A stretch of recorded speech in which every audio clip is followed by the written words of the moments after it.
Sorry about my hair. I've been swimming every morning to try and lose some weight. As you get older, your metabolism starts to drop off a bit. Starting with the price. So the Triton is definitely a good value proposition because the price is quite low compared to most of the established rivals. In fact, pretty much all of the established rivals. Not compared with the newcomers from the new brands that are coming out, but yes, certainly in terms of the veterans of this class. So $63,840 retail price, excluding on-road costs. That is excellent value for money. Against the HiLux Rogue with the 48-volt system, $71,530. That's still not bad, considering you've got that brand cachet of Toyota and the reliability, blah, blah, blah. All of that, whether it's real or not, doesn't matter, as I'll explain in a minute. There is some value to all of that. So $71,000 for a top spec model, it's definitely getting up there. If it was me, I'd probably choose an SR5 over the Rogue. I used to like the first Rogue when that came out because it was a bit more of a refined sort of character to the HiLux lineup. Then you had the Rugged X if you wanted to go off-road, pretty regularly. Whereas now the Rogue, it's got the wide wheel arches and all of that, but it's not the one I would buy if I was going off-road. If I was going off-road all the time, I'd buy the GR Sport, which is only about $2,000 more expensive. And that comes with a bit more power, custom suspension and so on. It's just a bit, it's more rugged and it's more suited to regular off-road driving. Whereas the Rogue now, I just don't think it's got the full capability potential of the HiLux range. I'm looking up the prices now. So the GR Sport is $74,310. That's only about $3,000 more than the Rogue. I would definitely be stepping up to that. If I was going to spend this sort of money on a ute and I was adamant on the HiLux, then yeah, just step up to the GR Sport. Why not? The HiLux SR5 is actually the same price or pretty much as this Triton GSR. So the HiLux is, people say that it's an expensive model, and it is if you go up to these other bespoke variants, but the SR5 is still a very good value proposition as well. It's $63,260. As soon as you say HiLux to someone, they often say $70,000, $80,000. And if you add on-road costs, it is going to get closer to $70,000, just like the Triton. But yeah, it's actually slightly cheaper than the Triton in terms of retail price. And really, I should have pitched the SR5 against this Triton GSR to be really fair, because yeah, the Rogue, as I said, comes with wider wheel arches and it's just a bit more modified than a standard setup, whereas the GSR is pretty much a standard Triton, but it just has black exterior trimmings and that's about it. It's got all the features inside, but so does the SR5. What about when it comes time to sell? Well, the HiLux has been known to offer an excellent resale value. Nobody really knows why. I mean, it doesn't stand out in any particular area. It's not the most powerful. It's not the most comfortable. I don't mean that it's not powerful or not comfortable. I just mean it's not the most comfortable or most powerful. It doesn't stand out against any of the rivals, but for some reason it just holds its value really well. And I think that is, for me, it would be a factor. Don't know how much, percentage-wise, but it would be a factor in my buying decision. So I'm going to run through some numbers now just to sort of confirm this. I'm going to focus on MY 2020 model. So it's about 4 years old. Not necessarily a 2020 model, which could be MY21. I'm going to focus on MY20. So a GSR MY20 was $51,890 back when it was new. The average resale price now is $33,225. That means it has retained 64.0% of its value since it was new. It's held on to 64% of its value, basically, if you were to sell it now. Versus a MY20 SR5 HiLux. $57,240 was the new price back in 2020. Now the resale value is $45,075. That's the average resale value, average resale price of what people are selling these for. That means it has retained 78.7% of its value. So 78% of all of that initial cost is still held when it comes time to sell 4 years later. Now, I know the GSR is, what's that? It's about $6,000 cheaper in the first place. So when you're initially handing over that money, you don't have to hand over as much. But I don't know, to me, 64% versus 78%, that would definitely influence my decision in what I would buy here. And again, I know that the HiLux is more expensive to start with, but to me that's not really a factor, because if I'm spending 50,000, or in this case 52,000, spending 57,000 is not going to make a huge difference to my life. It's already a big dent in my bank balance basically.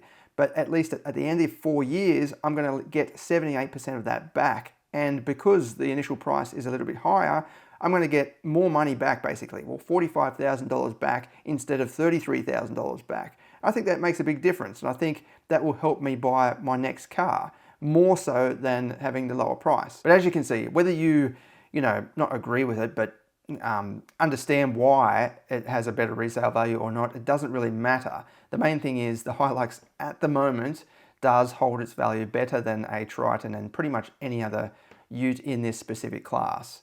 Moving back to the current models though, let's have a look at fuel efficiency. So the official rating for the Triton is 7.7 litres per 100 kilometres, which is among the lowest figures for this dual cab diesel 4-cylinder ute class in Australia.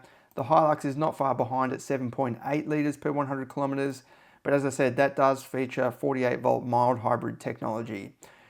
I think, as I said in the full review of the HiLux, the mild hybrid technology in the HiLux is almost a waste of time. Like, I think Toyota has done it just to suit regulations and so on. It's not in the real world a big benefit having the mild hybrid system over not having it.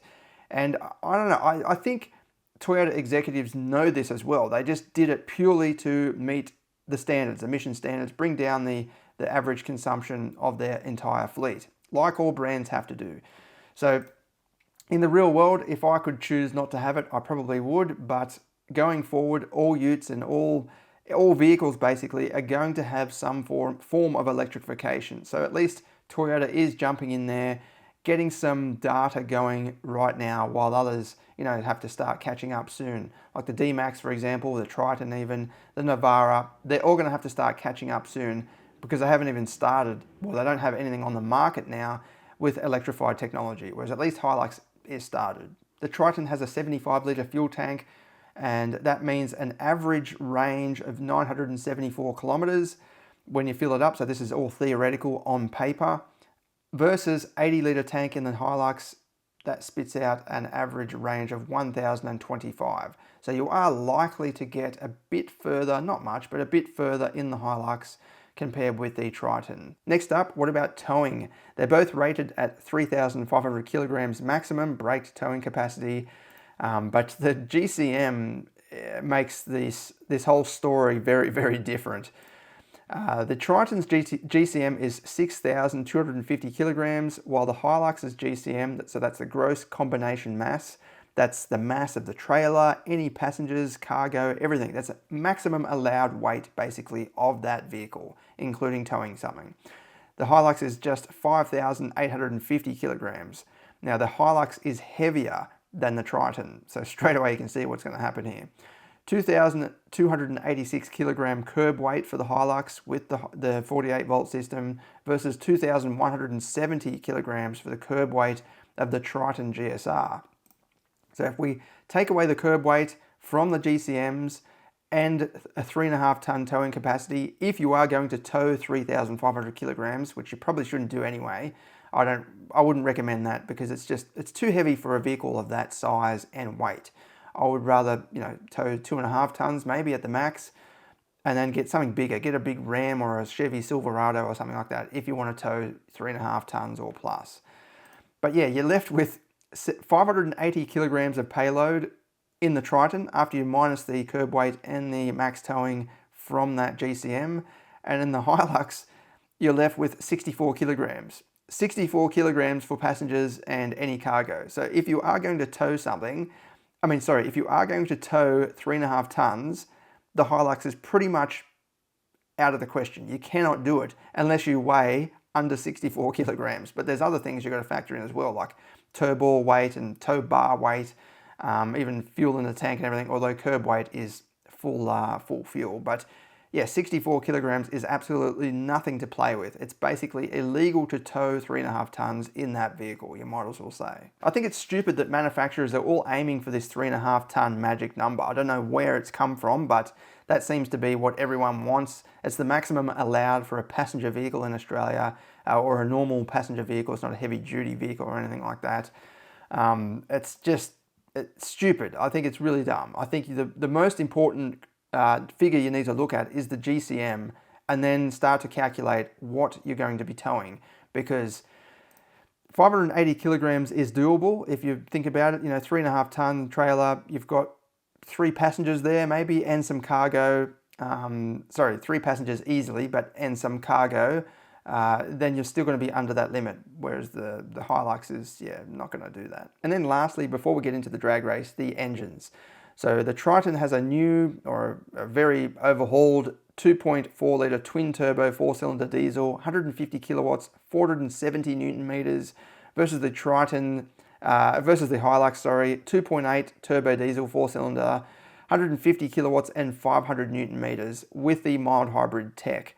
Toyota hasn't said that it adds any more power. It is literally just like a two-way alternator spinning on the engine. So it's a separate part of the engine. It's not integrated into the engine pretty much at all. Although the computer system would definitely recognize it if you started to or if you wanted to take it off or something like that. It would probably throw up some error messages. But yeah, it's just a little motor that helps turn the engine over and then give it a little bit of a boost with acceleration, but not really much at all. You can't drive it on electric power, for example.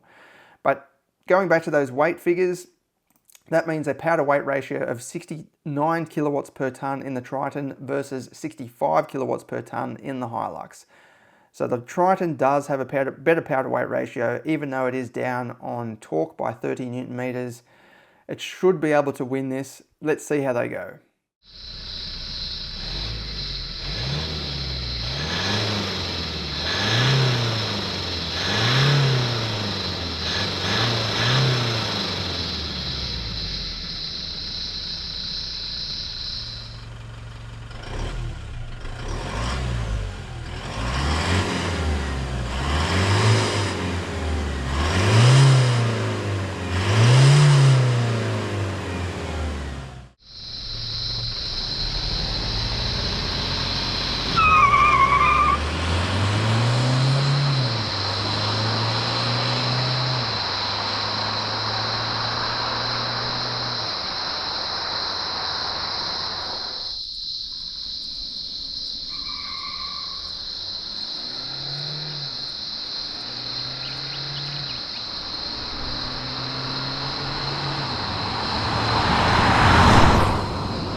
I achieved the best results in normal mode.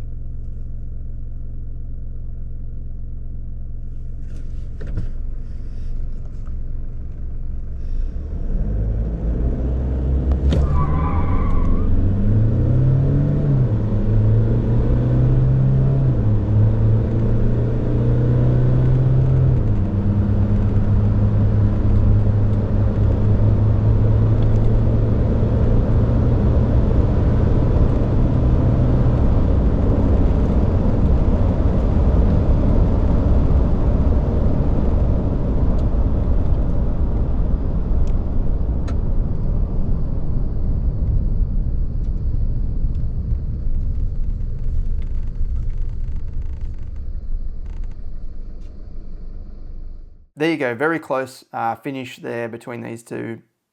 As you'd expect, they're very similar on paper in terms of power to weight ratio and power and torque, I guess. But as before, I've set up the tripod in the 3 exact same positions and then hit record at the exact same time, so I know exactly when the vehicles are taking off.